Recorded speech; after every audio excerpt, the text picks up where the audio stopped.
रहा मुझे।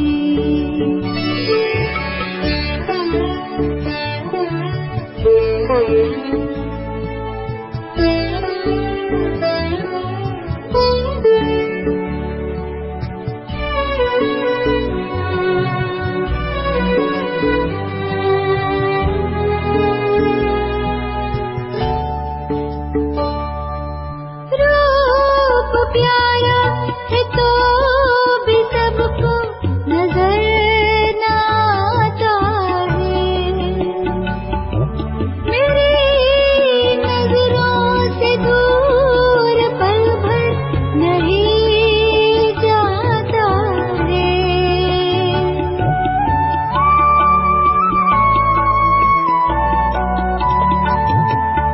रूप प्यारा है तो भी सबको नजर न आता है। मेरी नजरों से दूर पल भर नहीं जाता है। बड़ी अदा से नजारों में बुला रहा मुझे। बड़ी अदा से नजारों में बुला रहा मुझे। जैसे जन्नत की बहार में बुला रहा मुझे। कोई बेहद से इशारों में बुला रहा मुझे।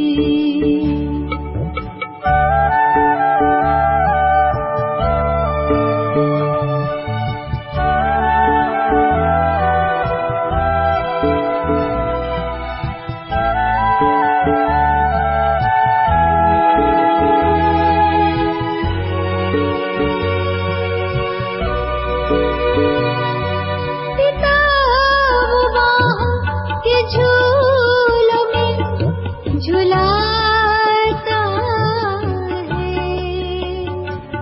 ममता के साए में लोरी से वो सुनाता है।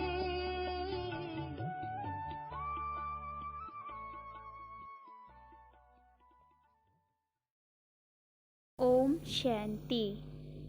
आज 7 की महावाक्य में बाबा ने कहा, मीठे बच्चे, तुम बहुत समय के बाद फिर से बाप से मिले हो, इसीलिए तुम बहुत बहुत सीखे लधे हो।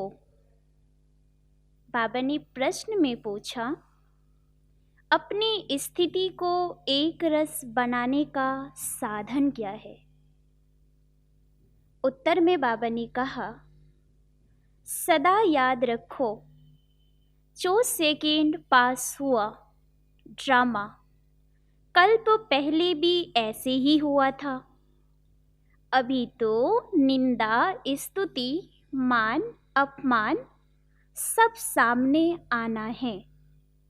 इसीलिए अपनी स्थिति को एक रस बनाने के लिए पास्ट का चिंतन मत करो।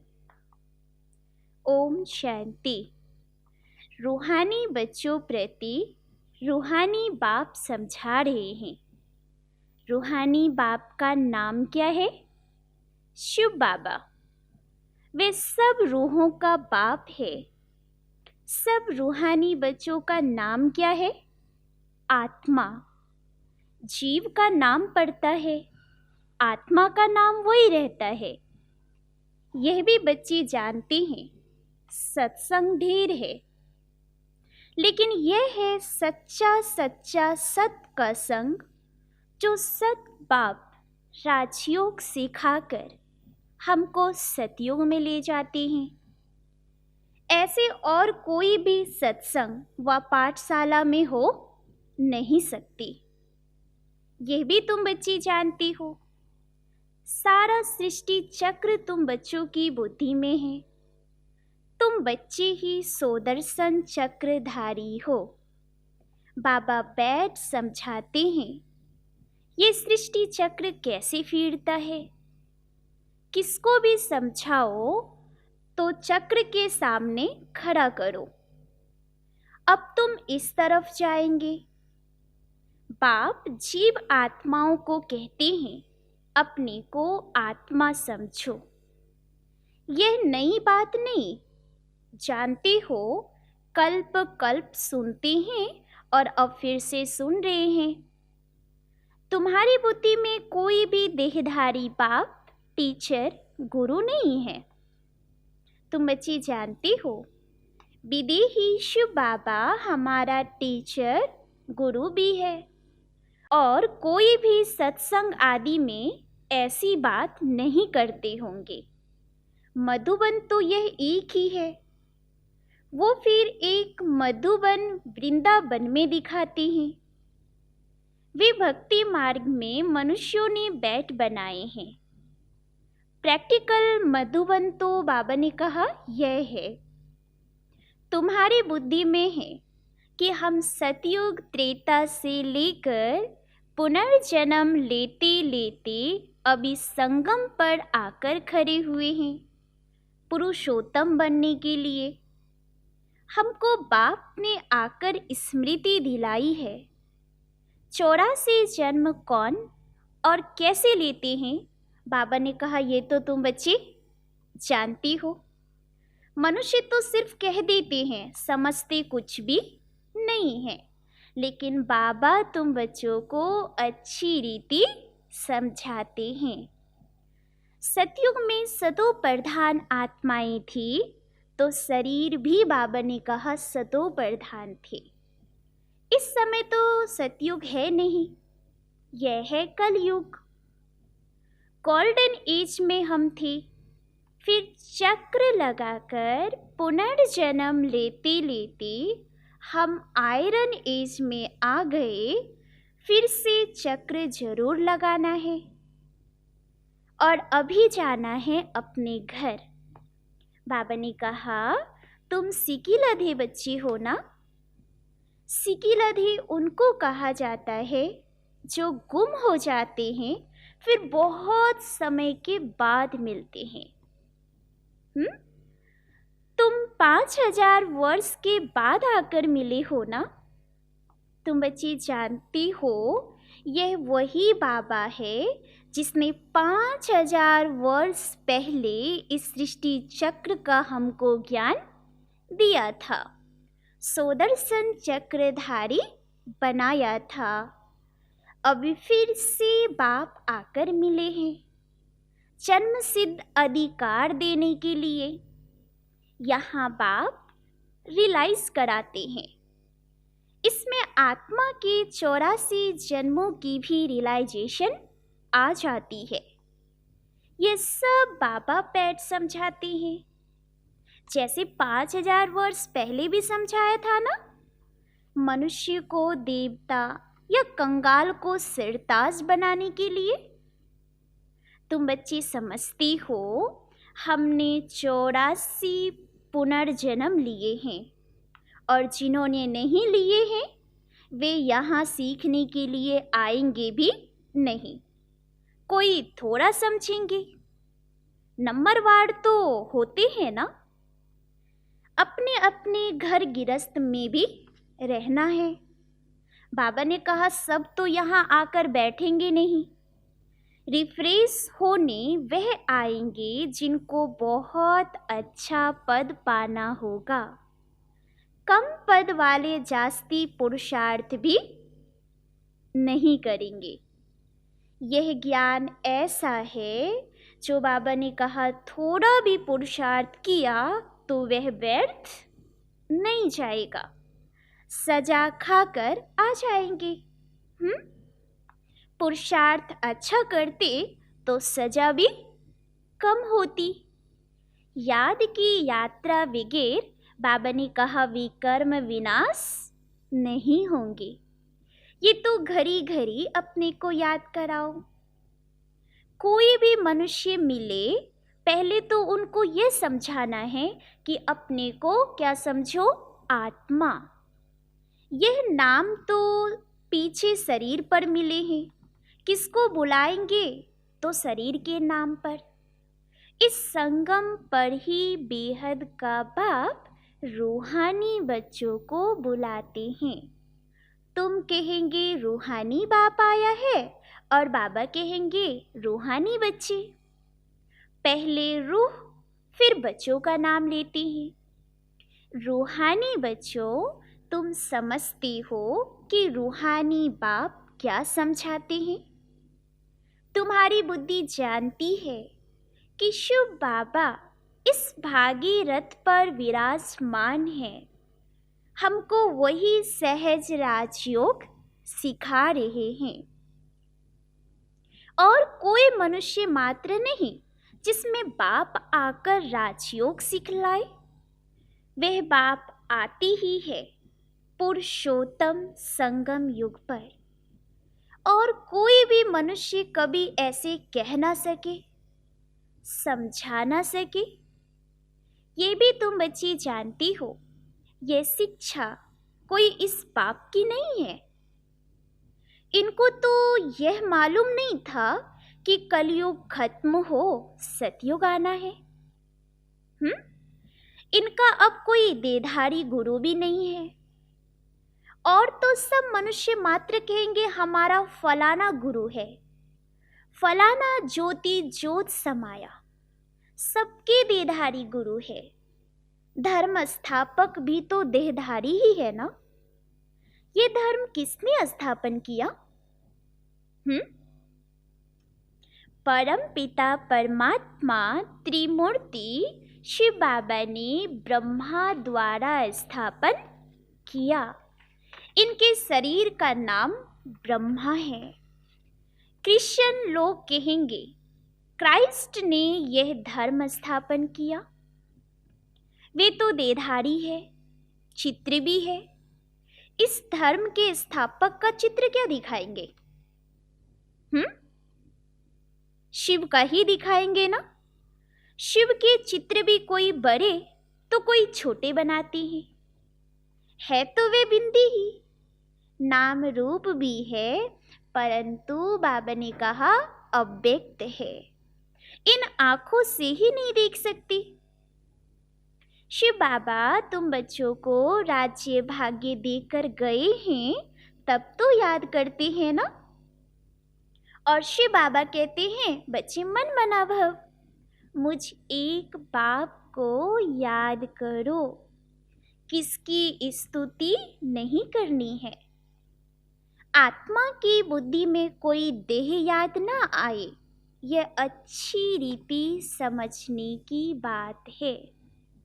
हमको शिव बाबा पढ़ाते हैं, सारा दिन यह रिपीट करते रहो। शिव भगवान उवाच, पहले पहले तो अल्फ ही समझाना पड़े। यह पक्का नहीं किया और बेते बताई तो कुछ भी बुद्धि में बैठेगा नहीं। तो इसीलिए बाबा ने कहा सबसे पहले अल्फ का पाठ पक्का कराना है। कोई यह कह देते यह बात तो राइट है, और कोई कहते इस समझाने में तो टाइम चाहिए, और कोई कहते विचार करेंगे। किस्म किस्म के आते हैं, यह है नई बात। परम पिता परमात्मा शिव आत्माओं को बैठ पढ़ाते हैं। विचार चलता है क्या करे जो मनुष्यों को यह समझ में आ जाए। शिव ही ज्ञान का सागर है। आत्मा को ज्ञान का सागर कैसे कहते हैं जिसको शरीर ही नहीं है? ज्ञान का सागर है तो जरूर कभी ज्ञान सुनाया है, तब तो उनको ज्ञान का सागर कहते हैं ना। ऐसे ही क्यों कहेंगे? सुनाया है ज्ञान, तब तो ज्ञान का सागर कहते हैं।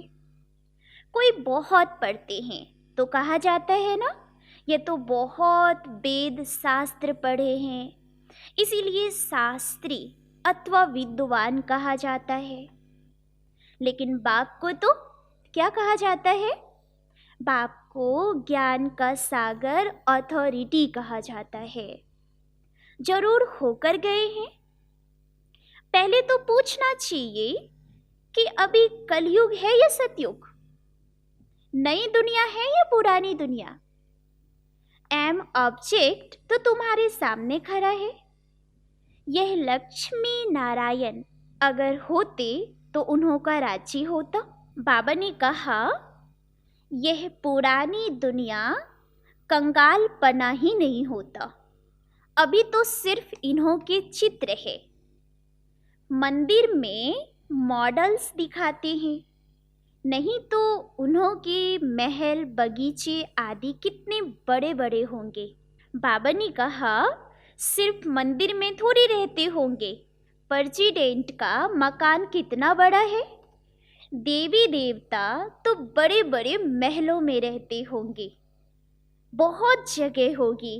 बाबा ने कहा बच्चे वहाँ डरने आदि की बात ही नहीं होती, सदैव फुलवारी रहती है, कांटे होते ही नहीं हैं, क्योंकि वह है बगीचा। वहाँ तो लकड़ियाँ आदि जलाते नहीं होंगे। लकड़ियों में धुआं होता है तो दुख फील होता है, और वहाँ हम बहुत थोड़े टुकड़ों में रहते हैं, पीछे वृद्धि को पाते जाते हैं। बहुत अच्छे अच्छे बगीचे होंगे, खुशबू आती रहेगी।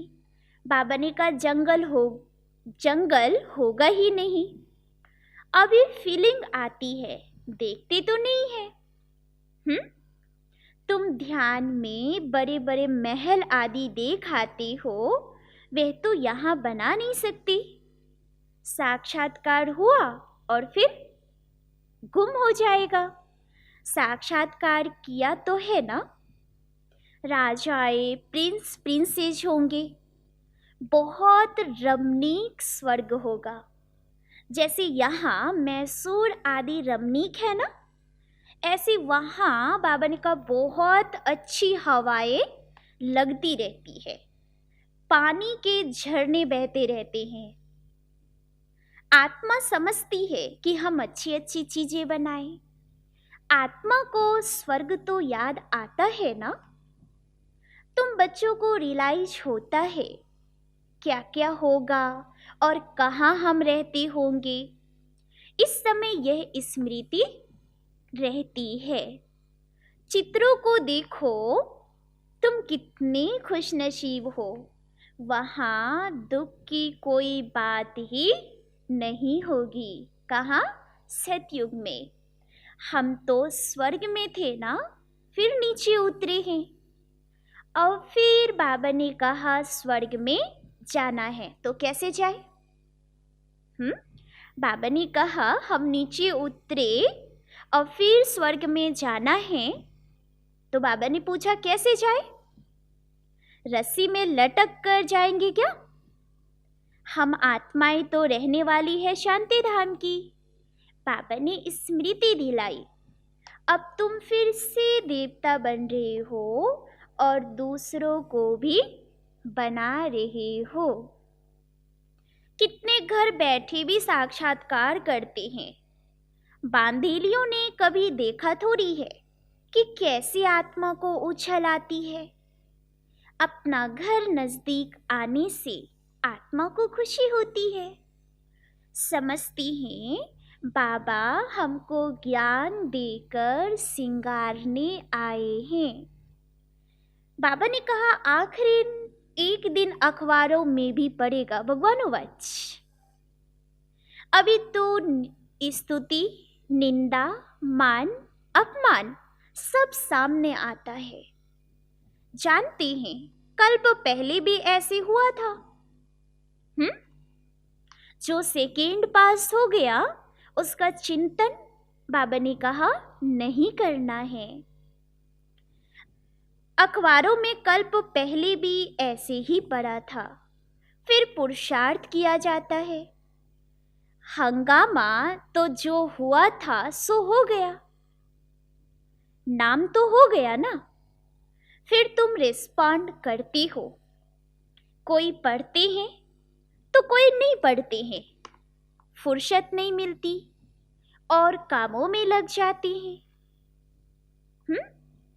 अभी तुम्हारी बुद्धि में है कि ये बेहद का बड़ा ड्रामा है जो टिक टिक टिक टिक चलती रहती है, चक्र फिरता रहता है। 1 सेकेंड में जो पास हुआ फिर 5000 वर्ष बाद रिपीट होगा। जो हो गया सेकेंड बाद ख्याल में आता है। ये भूल हो गई, ड्रामा में नंद हो गया। कल्प पहले भी ऐसे ही भूल हुई थी, पास्ट हो गई। और फिर आगे के लिए नहीं करेंगे, पुरुषार्थ करते रहते हैं ना। तुमको समझाया जाता है कि घड़ी घड़ी ये भूल अच्छी नहीं है। बाबा ने कितने प्यार से समझाया बच्चे, ये भूल घड़ी घड़ी अच्छी बात नहीं है, ये कर्म अच्छा नहीं है। दिल खाती होगी कि हमसे ये खराब काम हुआ है। बाबा समझाने देते हैं कि ऐसे नहीं करो, किसको दुख होगा, मना तो की जाती है ना। बाप बतला देते हैं कि बच्चे यह काम नहीं करना। हाँ, बगैर पूछे चीज उठाया तो उसको चोरी कहा जाता है, ऐसे काम मत करो। हाँ, कितनी प्यार से बाबा समझाने दे रहे हैं, करवा मत बोलो। लेकिन आजकल दुनिया देखो कैसी है। कोई नौकर पे गुस्सा किया तो वह भी दुश्मनी करने लग पड़ते हैं। वहाँ तो शेर बकरी आपस में छीर-खंड रहते हैं, इतना प्यार से। लोन पानी और छीर-खंड, कहाँ देखो यहाँ लोन पानी, और कहाँ बाबा ने कहा सतयुग में इतना प्यार से। सतयुग में सब मनुष्य आत्माएं आपस में छीर-खंड रहती है। और इस रावण की दुनिया में सब मनुष्य लोन पानी है, आपस में बस मतभेद। बाप बच्चा भी लोन पानी। काम महाशत्रु है ना, काम कटारी चलाए, एक दो को दुख देती है। ये सारी दुनिया ही बाबा ने कहा लोन पानी है। सतयुग की दुनिया छीरखंड है। इन बातों से दुनिया क्या जाने। मनुष्य तो स्वर्ग को लाखों वर्ष कह देते हैं, तो कोई बात बुद्धि में आ ना सके। जो देवताएं थे उन्हों को ही स्मृति में आता है। तुम बच्चे जानती हो, ये देवता सतयुग में थे। जिसने 84 जन्म लिए हैं वही फिर से आकर पढ़ेंगे और कांटों से फूल भी बनेंगे। हाँ, एक बाप की एक ही यूनिवर्सिटी है, इनकी ब्रांचेस निकलती रहती है। खुदा जब आएगा तब उनके खिदमतगार बनेंगे, जिनके द्वारा खुद खुदा राजाई स्थापन करेंगे। तुम समझते हो, हम खुदा के खिदमतगार है ना, मददगार हम बच्चे। वे जिस्मानी खिदमत करते हैं और यह रूहानी। बाबा हम आत्माओं को रूहानी सर्विस सिखला रहे हैं, क्योंकि रूह ही तमो प्रधान बन गई है। और फिर बाबा हम बच्चों को क्या बना रहे हैं, सतो प्रधान बना रहे हैं। बाबा कहते बच्चे, मामे कम याद करो तो विकर्म विनाश होंगे। यह योग अग्नि है ना, भारत का प्राचीन योग गाया हुआ है ना। आर्टिफिशियल योग तो बहुत हो गए हैं, इसीलिए बाबा कहते हैं याद की यात्रा कहना ठीक है।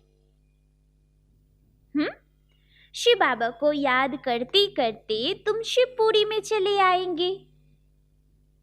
वह है शिवपुरी, वह है विष्णुपुरी और यह है रावणपुरी। विष्णुपुरी के पीछे है रामपुरी।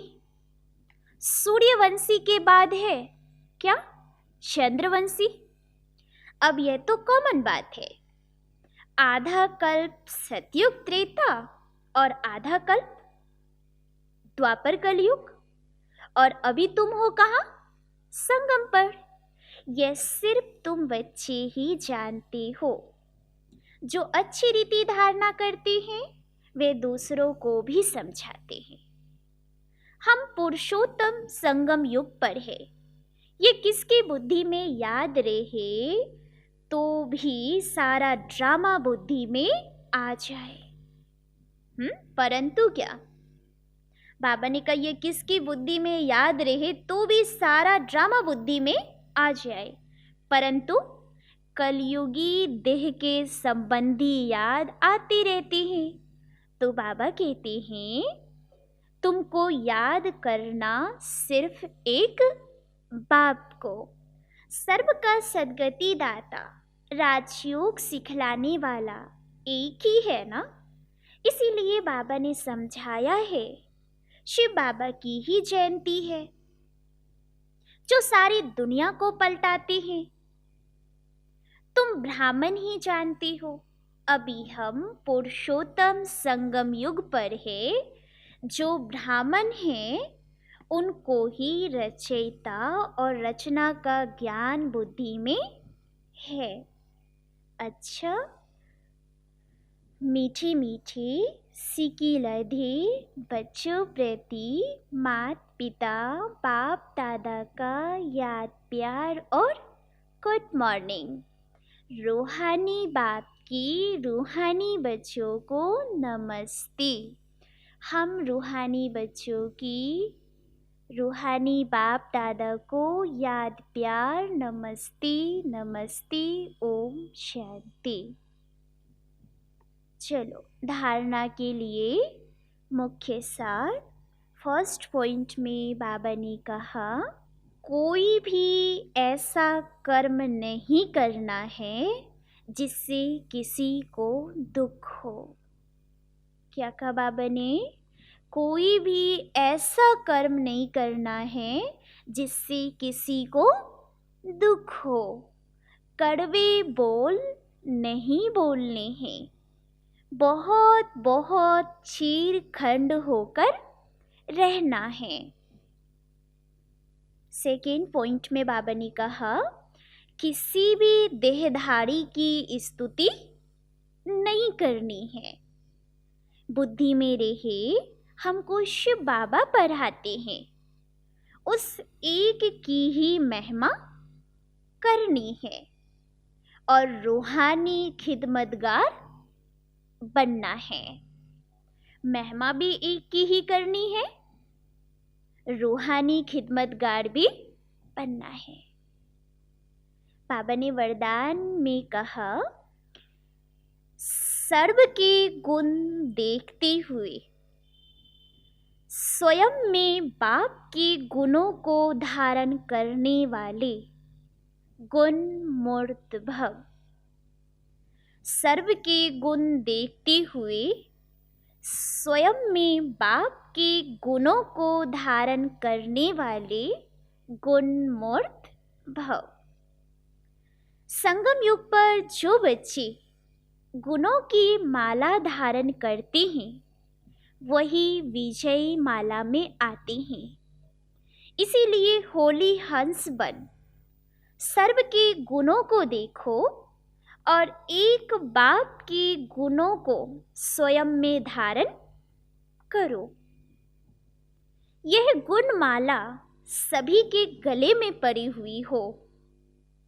जो जितने बाप के गुण स्वयं में धारण करते हैं उनके गले में उतनी बड़ी माला पड़ती है। सुना बाबा ने क्या कहा? जो जितने बाप के गुण स्वयं में धारण करते हैं उनके गले में उतनी बड़ी माला पड़ती है। गुण माला को सिमरन करने से स्वयं भी गुणमूर्त बन जाते हैं। इसी की यादगार में देवताओं और शक्तियों के गले में माला दिखाते हैं। अच्छा, अब स्लोगन में बाबा ने कहा, साक्षीपन की स्थिति ही यथार्थ निर्णय का तख्त है। साक्षीपन की स्थिति ही यथार्थ निर्णय का तख्त है। अच्छा, ओम शांति।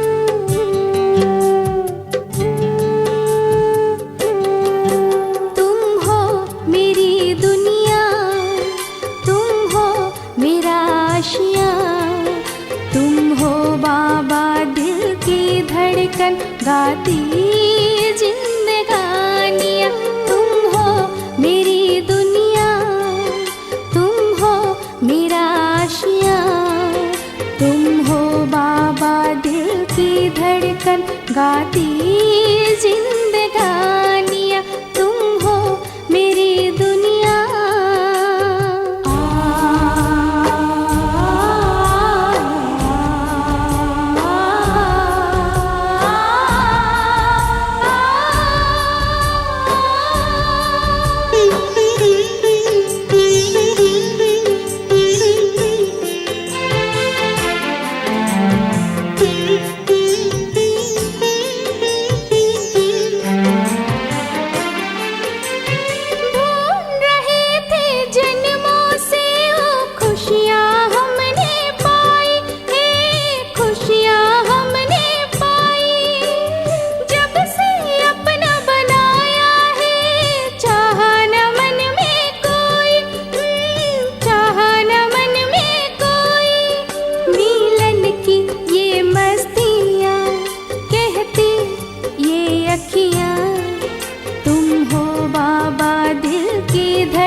गाती जिंदगानियाँ, तुम हो मेरी दुनिया।